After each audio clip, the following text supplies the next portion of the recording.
Welcome, Professor Lumumba. Thank you.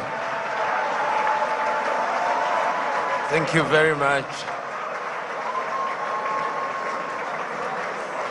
Thank you. You may resume your seats. I'm a great opponent of lengthy introductions.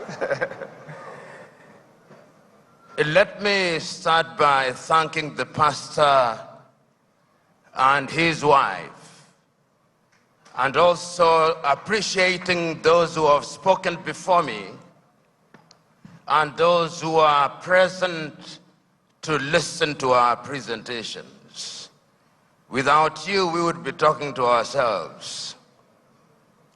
There is a sense in which much has been said. If it is the history of the continent, slavery that has been mentioned, if it is colonization that has been spoken to, if it is neo-colonization that has been spoken to, if it is in describing the continent of Africa as having been divided so very arbitrarily in Berlin in 1884 and 1885, that has been spoken to. And we have been told so very correctly how that continues to bedevil the continent of Africa and to undermine our attempts at unity. Those of you who are students of history will remember that in 1963 in Addis Ababa, Ethiopia, and in 1964 in Cairo, Egypt, the debate was, should we redraw the boundaries? It was agreed by the founding fathers then that that would be an exercise in fueling conflict, and that if we were moving towards unity, then redrawing boundaries was unnecessary. The OAU was, of course, founded in 1963, a weak organization which, as it were, introduced the concept of inviolability of boundaries and placed emphasis on sovereignty. We have been told that that could very well be the reason why Africa's growth has been stunted. There are those, and the SMO has told us so very effectively, that upon consultation with the gods, he has been told very useful things, and the gods are right in the revelation that they have made. The gods are right in saying that we have suffered in many ways and continue to do so, and that therefore the post-independence African country or countries are bedeviled by many things. That could be a reason. It has also been said that part of the reason why we have not realized our potential is because we make the wrong choices. And that could very well be true. And my brother who spoke about choices so very well told us that it all rests on the choices that you make. And you who are Christians will remember that at critical moments, even in the Christian tradition, it has always been a question of choices. If you read the book of 1 Kings at chapter 18, when there is conflict in that little place called Israel, Elijah summons them and says, choose you now. If Baal is God, bring the 450 disciples of Baal and the 400 of Asherah who dine with Jezebel. And if God is God, let him be worshipped. If Baal is Baal, let him be worshipped. Perhaps that is the reason why we are where we are. We never make the right choices. We choose Baal when we should be choosing God. There are those who have said possibly, and you see this choice if you read the book of Joshua chapter 24, when he calls the Israelites and tells them, choose you now Do you want to worship the gods whom your ancestors worshipped before they crossed the river, or the gods of the Amorites in whose land you dwell? As for me and my house, we shall serve the Lord. Perhaps we are not serving the gods, and that the gods are angry. And in the anger, they continue to visit pain upon us. So there is a sense in which all and many things have been talked about. But Africa sometimes judges ourselves very harshly and with a jaundiced sense of history. The post-colonial African state, the oldest post-colonial African state, is Ghana, 66 years only. Nigeria, 63 years only. And we often forget these very important and immortal words of John Henry Clark, when he said that all African countries, upon regaining independence, started to conduct their affairs on the basis of systems of governments that were borrowed from Europe, and that none of them will ever succeed on the basis of borrowed systems. And as if he were a Jewish prophet, he is being proven right on a daily basis. Because whenever we in the African countries think that we have identified the problem and that we have identified the antidote, when we apply the antidote, new wounds appear. That has been the state of Africa, and that continues to be our state. And therefore, when we judge Africa, we must ask ourselves, from whose lens are we judging Africa? When in 1965, the Osagyefo Kwame Nkrumah wrote the book Neo-Colonialism, the Last Stage of Imperialism, and the Most Dangerous, he was right, and he was overthrown for it, because the colonizer left but never left. And if you have any doubt, see what is happening in Niger, in Guinea, in Burkina Faso, in Mali. They are alive and well. And Africa remains the only continent in the world that is still referred to as Francophone, Anglophone, Lusophone, and now we are beginning to even call it Russophone and Sinophone and Indophone. There is a sense in which we must never forget this, so that when we are judging Africa, we ought to judge her on the basis and upon the realization that the headwinds that stand on our path are numerous, and that there is no shortage of fifth columnists within our ranks. The SMO spoke, and if the SMO were to speak a little longer, he would have reminded you of what Chinua Achebe said in Things Fall Apart, that they came and put the things that held us together, and we can no longer reason as one. And he said, we may have sent the white man away, but what about our brothers whose minds they have infected and infested? And there is no shortage of them. So Africa can and will arise. And if you look at the continent of Africa, she has always been conscious of the need to do right things. And if you look at the continent since 1963, and I can remember this so very vividly, I can remember Kwame Nkrumah in 1957 on the 6th of March saying, the freedom of Ghana means nothing if the rest of Africa is not free. He says the same thing in 1958. He repeats the same thing in 1960 in Casablanca, Morocco. He repeats it again on 25th of May, 1963 in Addis Ababa, Ethiopia, where he tells the 32 heads of states gathered there, we must live here with one army. We must live here with one currency. We must live here with one foreign policy coordinated. And I even suggest that we can have a capital, and I suggest Bangui in Central African Republic because it is the most central, but we listen to him not. After that, of course, we have had our gains. Under the aegis of the OAU, Africa was able to eliminate apartheid, South Africa. Under the aegis of the OAU, Africa was able to chase away the Portuguese in Cabo Verde, in Angola, in Mozambique, in Guinea-Bissau. under the aegis of the OAU, Africa was able to chase away the apartheid regime in what is now Namibia and the Ian Smith regime in what is now Zimbabwe. Let us not judge ourselves too harshly.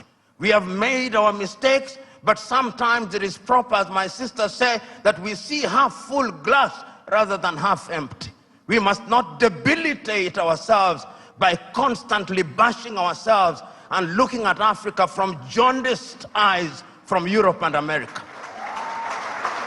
And I'm suggesting to you, we have and will continue to make our mistakes.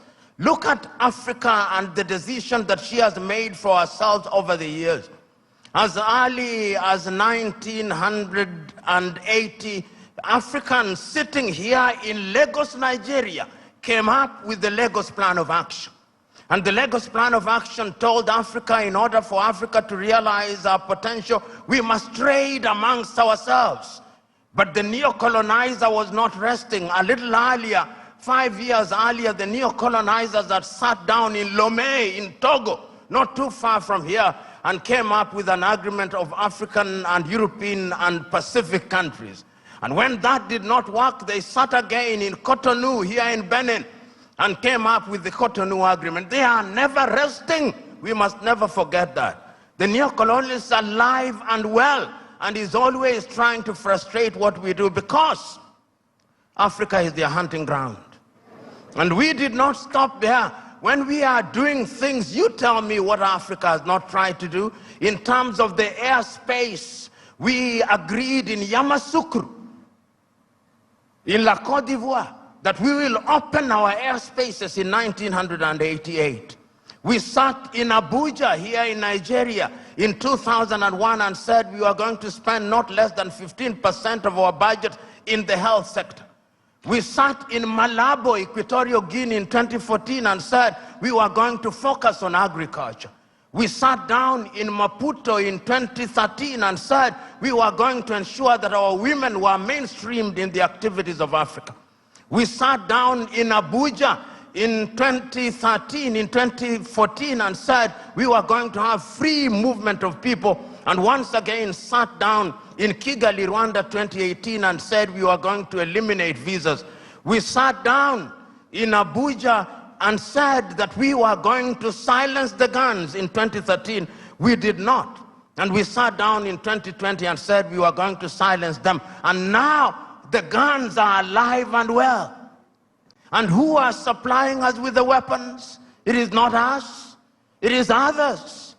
Should we blame them? Yes, we should. Should we blame ourselves? Yes, we should. So Africa has always been a battleground.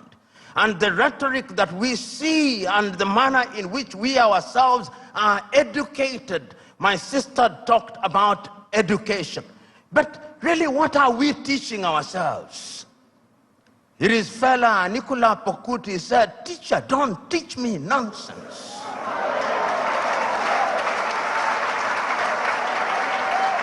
And I'm suggesting to us that most of us, including most of us who are here, we are so very thoroughly miseducated that what we must do is to unlearn the burden that we have in our mind. Those of us who are lawyers, when do we feel happiest? When we cite an English authority to determine a land case in Abeokuta. When we talk about the reasonable man, we don't talk about the reasonable man in a keke, in a papa. We talk about the reasonable man being the man in the Clapham omnibus in London, England. That is how miseducated we are. And until we are re-educated, we who are present here are part of the danger to Africa. Because even in our unguarded moments, I went several years ago to the university at Harvard and talking to students, and one of them said that Harvard was the best school in law, in teaching of law. I said, whose law? Nigerian law? Ugandan law? Zimbabwean law? They can only be best in teaching their law, not ours. And I've seen we who are in this space of education, somebody spends 6 years at Unilag, And when they go to Harvard or Stanford for 3 weeks for a short course where they spend most of the time taking tea, he comes back and says, an alumni of Harvard.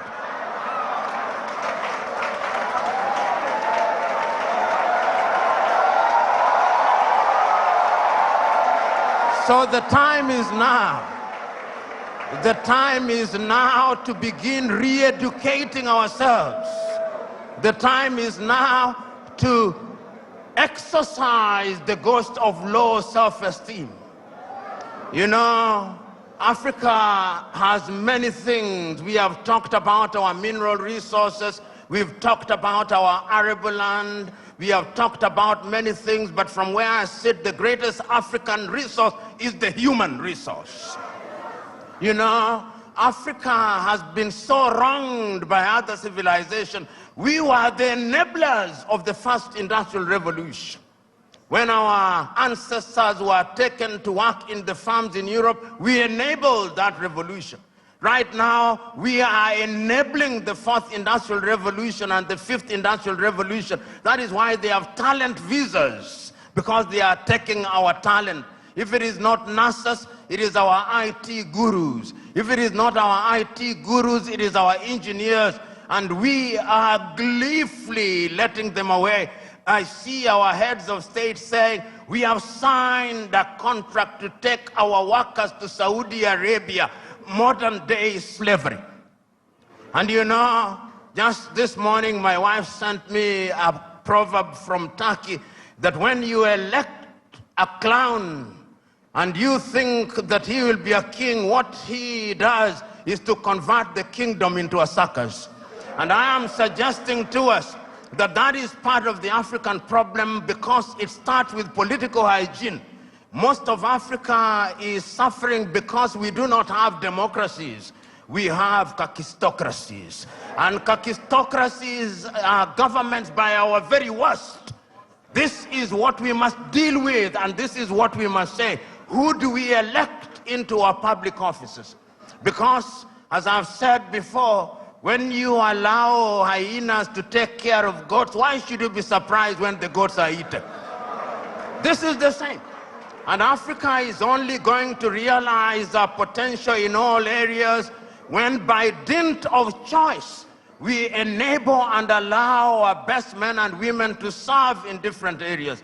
I've heard it being said about Lee Kuan Yew in Singapore.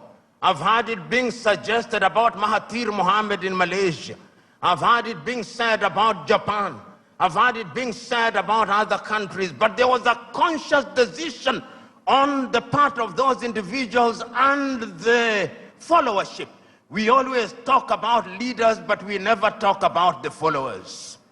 The followers must also style up. Africans on average are for some reason attracted to thieves. Africans are for some reason attracted to men and women who cannot serve her. And when they are not served, then they complain. When Africans are told, choose you now whom we shall release, Jesus of Nazareth or Barabbas, they say, release Barabbas. And when Barabbas behaves like Barabbas, they say, why are you not behaving like Christ? It cannot be done. And this is what we must do. And I am submitting to us that it can be done and it should be done. I know a number of African countries, and I travel this continent sufficiently to know that there are African countries that are doing well. They are trying. There is no nation without trials and tribulation. We are fond of talking about the United States of America as an exemplar of that which is good and bad. When they said in 1776 that they held certain truths to be self-evident, that all men were born equal, that they were endowed by their Creator with certain unalienable rights, that among those who are life, liberty, and the pursuit of happiness, were blacks included? No, they were not. Did they not fight a civil war? Yes, they did. Are they not frustrating people until 1963? Did George Floyd, was he not killed only recently? There is not a single nation without trials and tribulation. And we must therefore remind ourselves that we have the wherewithal to catapult Africa into a different orbit. And Nyerere of Tanzania once said, we must also define what development means. And he said, development does not mean necessarily the building of skyscrapers. There is nothing wrong with that. But let the Americans go to the moon. We are going to provide water to our villages. We must define what development means. And once we define what development means and we define ourselves, then Africa shall realize our potential. In 1996, Thabo Mbeki talked about an African. Who is an African? Who are you? Define yourself first. The Chinese define themselves. The Indonesians define themselves. The Koreans define themselves. We must define ourselves and begin to believe in our institutions. You know, and I see it in this part of the world. When we want to look at our economy, we say, what does Moody's say? And Moody's is very moody when they come to Africa. Moody's. Can the Department of Economics at Unilag not do that? Can't they? McKinsey, an American outfit, they are the ones who come here and tell us how our economy is behaving. When the American dollar as much as sneezes, the Naira goes into a coma. Why? 63 years after independence in Nigeria, 66 in Ghana, 61 in Kenya and many other countries, we still believe that somebody else's currency is what must define us. 63 years after independence, we are still importing chicken as if our chicken forgot how to lay eggs.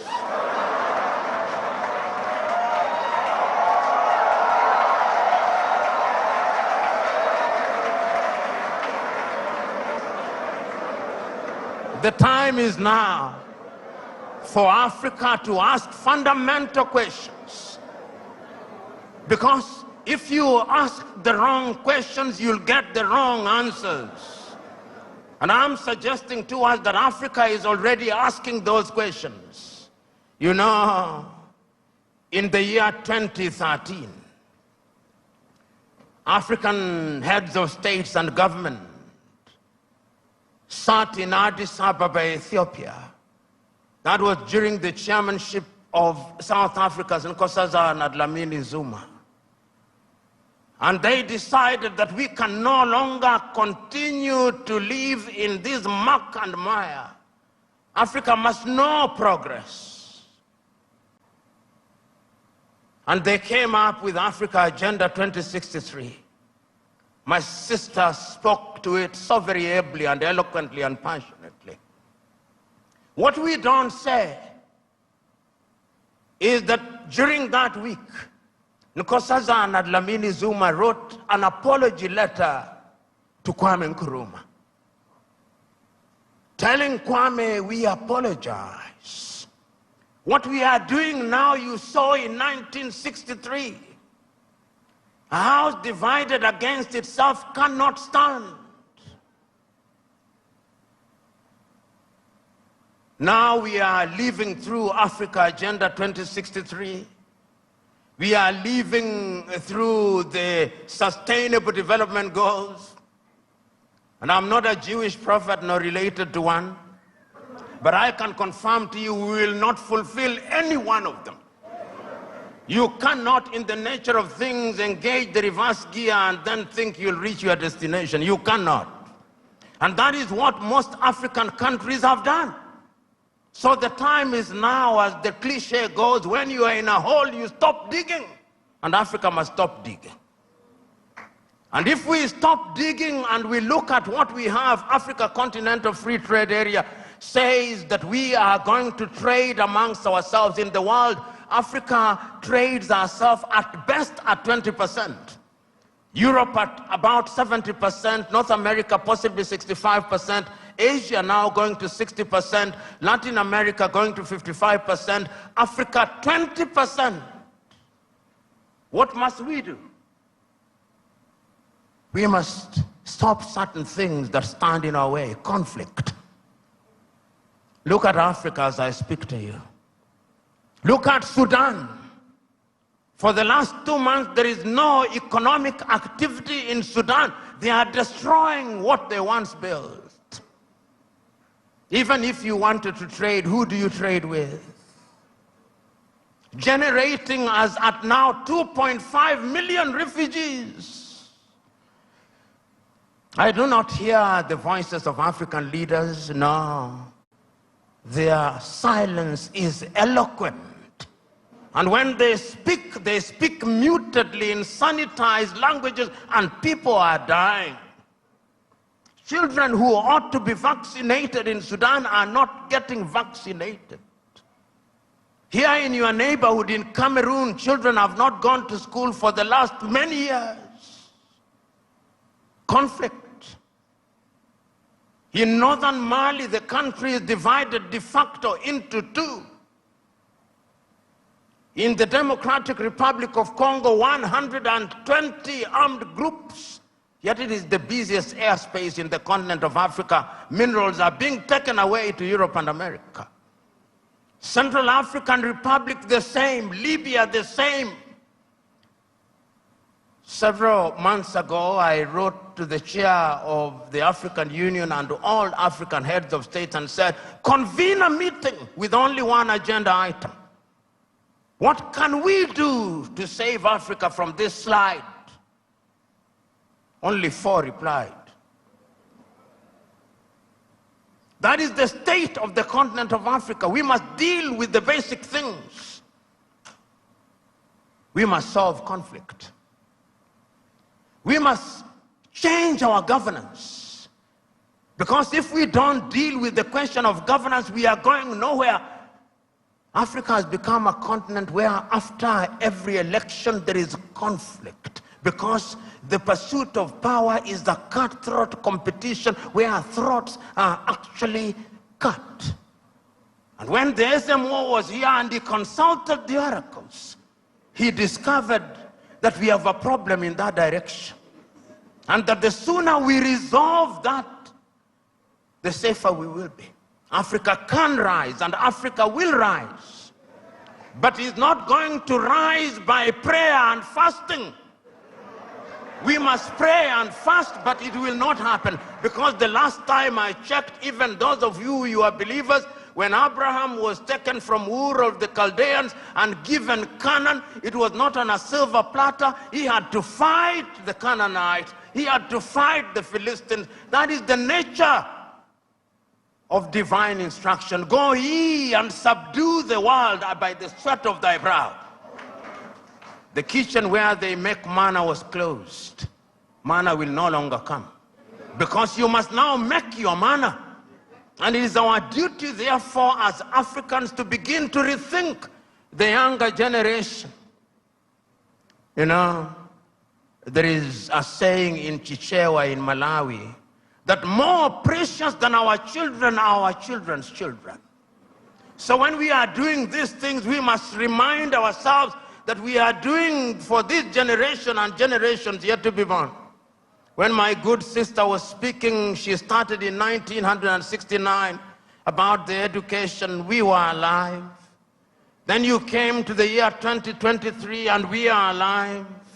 But when you came to the year 2077, knowing as we do that we are not immortal, we shall be assumed into heaven. Some of you who will be alive, you will be old and possibly stupid and not very useful to anybody.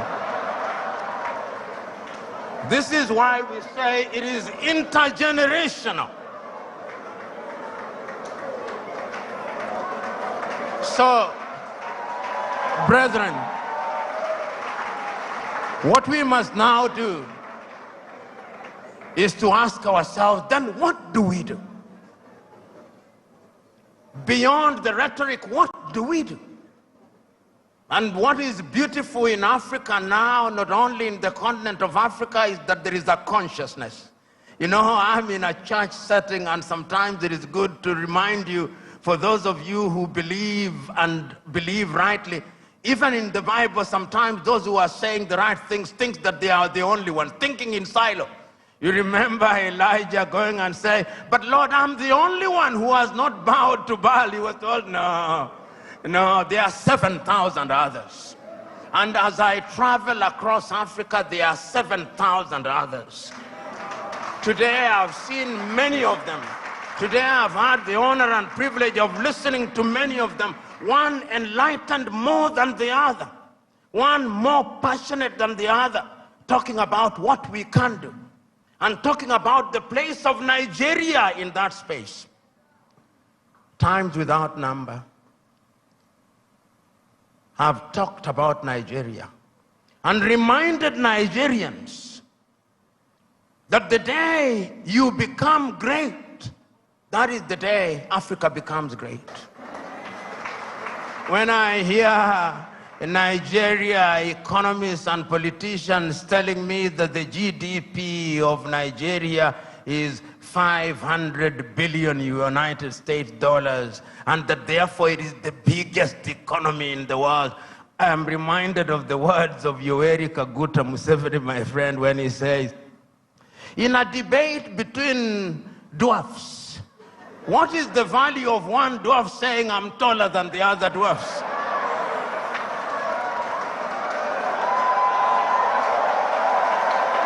You are still a dwarf. This Nigeria is capable in 5 years of becoming a 3 trillion GDP economy. The fundamentals are there. Talk of human resource. And I think it is, my sister, you go to anywhere in the world, tell me, engineering, artificial intelligence, space, Nigerians. The saying goes, if you go to any part of the world and you do not find a Nigerian, run away from there. Because there is nothing to be done there. It is these Nigerians who will move the country. I keep on reminding my Nigerian friends, you say you are 220 million. No, you are not. I suspect you are 300 million.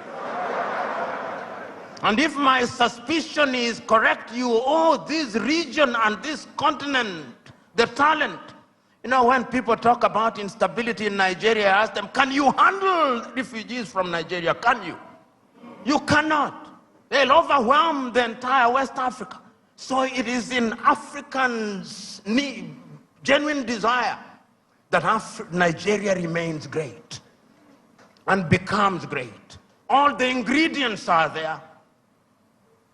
Writing in 1983, Chinua Achebe, in his book, The Trouble with Nigeria, said that it is simply and squarely a problem of leadership. That is an African problem, and I also want to say it is also a problem of followership. Before the Ezemwe started speaking, he talked about what is expected of him in the village. When you are appointed into a public office in Africa, they actually expect you to be a thief. And if you don't steal, they say you are not wise.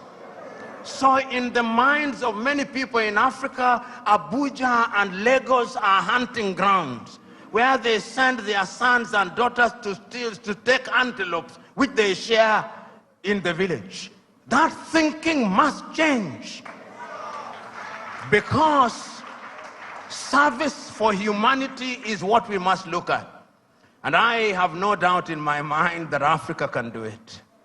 When I look at Africa and I look at Nigeria, I see an Africa that is capable of rising because our sons and daughters now present in the continent and even in the diaspora. You go and see the Africans in the diaspora, whether they are in Antigua and Barbuda, and my good friend here, the ambassador of Antigua and Barbuda, Wallace Williams, Trinidad and Tobago, will agree with me in that regard. You go to St. Vincent's and Grenadines, you go to Jamaica, everybody now wants to come and invest in Africa. But we must make the circumstances right. So we must improve our politics. We must make our laws enabling. We must improve our agriculture. We must improve our health. We must improve our education system. We must improve the quality of the environment so that we stop our young men and women dying in the Mediterranean Sea, dying off the coast of Dhaka, going into modern day slavery in Saudi Arabia, in that part of the world. It can be done. We have seen it done during our lifetime. We have seen South Korea do it. We have seen China do it. We are seeing India do it. We can see Indonesia doing it. We have seen Vietnam after the war doing it. And within the continent of Africa, there are other examples. We have seen Rwanda rise like a phoenix during our lifetime. We have seen Botswana do it. We have seen Cabo Verde do it. We have seen Mauritius doing it. It can be done. And if we agree that it can be done, what we must now do is to take a solemn vow. And that solemn vow must come from these words spoken by Julius Kambarage Nyerere on the 6th day of March 1997 in Accra, Ghana, when he was called upon to be the guest on the 40th anniversary of Ghana's independence. This is what he said, and I say this, then I shut up and sit down. Mwalimu said, when Kwame Nkrumah told us in 1963 that we ought to unite, we agreed with him. And we did not for one moment believe that unity in and of itself will solve our problems. What we believe that unity will make our voices as Africans to be respected. Because the rest of the world is not bothered about our Ghanaianness or our Tanzanianness. He did not say this, but I'm adding, but our Nigerianness or Ugandanness. The rest of the world only knows about Africa. The time is now. Our generation fought the colonialists and brought what we thought was independence, but they gave us the crown without the jewels. But of all the sins that we have committed, there is a single sin that we must never commit: the sin of giving up, the sin of despair. And each one of us must remember that we have a role to play. We have a role to play because if the ocean is to exist, the droplets must be good. If the forest is to exist, the trees must be good. Play your part and let the results be the testimony of your efforts. God bless you.